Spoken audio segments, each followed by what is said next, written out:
सभी विद्यार्थियों को नमस्कार।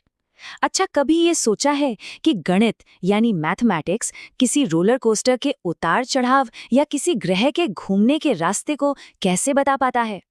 तो आइए आज हम लोग बीएससी और बीए फर्स्ट ईयर के major paper differential equations and geometry के सिलेबस को समझते हैं, जिसमें हम आकृतियों और बदलाव के पीछे छिपे रहस्यों को जानेंगे। तो ये है हमारा आज का रोड मैप। हम बिल्कुल बेसिक जानकारी से शुरू करेंगे, फिर एक एक करके हर यूनिट को समझेंगे। ये भी देखेंगे कि पढ़ाई के लिए कौन सी किताबें अच्छी रहेंगी, और हाँ, सबसे ज़रूरी, हम ये भी जानेंगे कि इस विषय को पढ़ने के बाद करियर के कौन-कौन से रास्ते खुलते हैं। तो चलिए शुरू करते हैं। तो सबसे पहले आइए इस कोर्स की कुछ बुनियादी बेसिक डिटेल्स को अच्छी तरह से समझ लेते हैं, ताकि कोई कन्फ्यूजन न रहे। जैसा कि यहाँ साफ साफ लिखा है, ये paper differential equations and geometry BSc और बीए फर्स्ट ईयर के स्टूडेंट्स के लिए एक मेजर पेपर है। अब मेजर पेपर का मतलब है कि ये गणित की पढ़ाई का एक बहुत ही जरूरी हिस्सा है, जो आगे की पढ़ाई के लिए आपकी नींव को मजबूत करेगा। चलिए अब सीधे सिलेबस के अंदर चलते हैं। शुरुआत करेंगे पहली 2 यूनिट से, जो आगे के सभी टॉपिक्स के लिए एक मजबूत बेस तैयार करती हैं। यूनिट 1 सिर्फ इतिहास के बारे में नहीं है, ये हमारी गणितीय विरासत को समझने के बारे में है। जब हम आज के गणित को अपने भारतीय विद्वानों की पुरानी परंपराओं से जोड़कर देखते हैं, तो हमें ये समझ आता है कि जो कॉन्सेप्ट्स हम आज इस्तेमाल कर रहे हैं, उनकी जड़ें कितनी गहरी हैं। यहाँ देखिए, ये यूनिट 2 बड़े टॉपिक्स डिफरेंशियल इक्वेशंस और ज्योमेट्री दोनों के इतिहास को एक साथ लेकर चलती है। आप आर्यभट्ट और भास्कराचार्य जैसे महान गणितज्ञों के योगदान के बारे में जानेंगे और शुल्ब सूत्र जैसे प्राचीन ग्रंथों को भी समझेंगे। ये वाकई में बहुत दिलचस्प है। तो इस ऐतिहासिक जानकारी के बाद अब समय है असली गणित में उतरने का। यहाँ से हम थ्योरी से निकलकर प्रैक्टिकल प्रॉब्लम सॉल्विंग की तरफ बढ़ेंगे। ये यूनिट समझिए कि डिफरेंशियल इक्वेशंस को सॉल्व करने के लिए आपका पहला टूल बॉक्स है। इसमें आप अलग अलग तरह की इक्वेशंस को हल करना सीखेंगे। लेकिन सबसे ज़रूरी बात, आप इन इक्वेशंस को सिर्फ सॉल्व करना ही नहीं, बल्कि ये भी समझेंगे कि असल में ये दिखती कैसी हैं, इनका ज्यामितीय अर्थ क्या है। तो एक बार जब हम बेसिक्स को अच्छे से समझ लेंगे, तो अगली 2 यूनिट्स हमें और भी मुश्किल प्रॉब्लम्स को सॉल्व करने के लिए कुछ ज़्यादा पावरफुल टेक्निक्स सिखाएंगी। यूनिट 3 यूनिट 2 पर ही बनी है, लेकिन अब हम उन लीनियर इक्वेशंस पर फोकस करेंगे जो फिजिक्स से लेकर इंजीनियरिंग तक लगभग हर फील्ड में इस्तेमाल होती हैं। इसमें हमारा फोकस रहेगा सेकंड ऑर्डर और होमोजीनियस लीनियर इक्वेशंस को हल करने पर।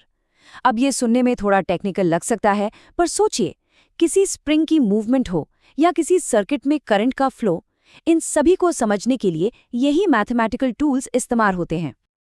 अब आती है यूनिट 4, जिसमें हम कुछ हेवी ड्यूटी टूल्स के बारे में जानेंगे।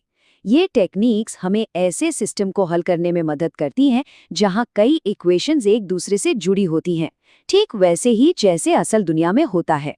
ये 2 टेक्निक्स तब काम आती हैं जब सीधे साधे तरीके काम नहीं करते। खासकर method of variation of parameters, ये एक ऐसी जबरदस्त टेक्निक है जो बहुत मुश्किल इक्वेशंस को भी सॉल्व कर देती है। ये आपके लिए एक बहुत ज़रूरी औजार है।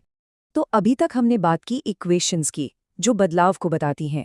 अब हम गियर बदलते हैं और इस पेपर के दूसरे हिस्से यानी ज्योमेट्री की तरफ चलते हैं, जिसमें हम स्पेस की आकृतियों और बनावटों को समझेंगे। ये यूनिट पूरी तरह से कॉनिक्स के बारे में है। ये वही खूबसूरत आकृतियां हैं जो एक कोन यानी शंकु को अलग अलग एंगल से काटने पर मिलती हैं। जानते हैं, हमारा ग्रह सूरज का चक्कर एक इलिप्स में लगाते हैं, और वो भी एक कॉनिक ही है।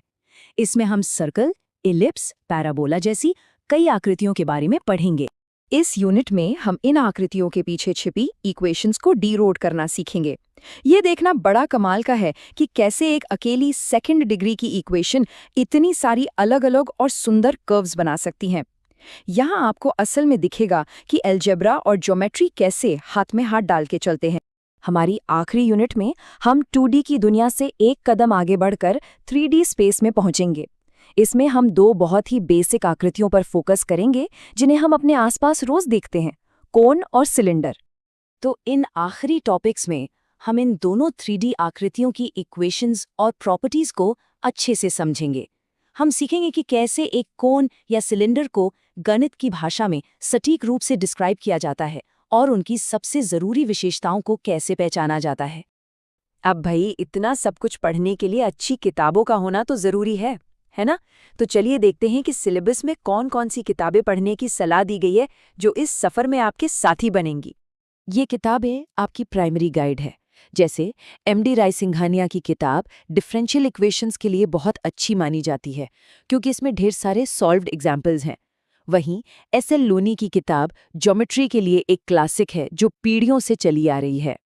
और अगर किसी को और गहराई में जाके पढ़ना है, अपनी नॉलेज को और बढ़ाना है, तो ये रेफरेंस बुक्स बहुत काम आती हैं।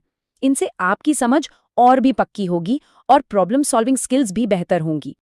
तो सबसे बड़ा सवाल, ये सब पढ़ने के बाद क्या ये नॉलेज हमें क्लासरूम के बाहर कहाँ ले जा सकती है? चलिए अब इसके करियर के मौकों पर एक नज़र डालते हैं। एक बात अच्छे से समझ लीजिए, इस कोर्स में आप सिर्फ फॉर्मूले नहीं बल्कि प्रॉब्लम को एनालाइज करके उसे सॉल्व करने का तरीका सीखते हैं। और इस स्किल की डिमांड सरकारी और प्राइवेट दोनों ही सेक्टर्स में जबरदस्त है। अगर हम गवर्नमेंट सेक्टर की बात करें तो सोचिए, आप इसरो या डीआरडीओ में रिसर्च साइंटिस्ट बन सकते हैं और सैटेलाइट के रास्ते को मॉडल कर सकते हैं, या फिर किसी सरकारी विभाग में डेटा एनालिस्ट बनकर देश की पॉलिसी बनाने में मदद कर सकते हैं। मौके बहुत बड़े और महत्वपूर्ण हैं। और प्राइवेट सेक्टर की तो बात ही अलग है। आजकल आप सुनते हैं data scientist, machine learning engineer, इन सभी हाईटेक जॉब्स की नींव यही गणित है। आप फाइनेंशियल मार्केट को मॉडल कर सकते हैं, या फिर एक सॉफ्टवेयर इंजीनियर बनकर बेहतरीन कंप्यूटर ग्राफिक्स और वीडियो गेम्स बना सकते हैं।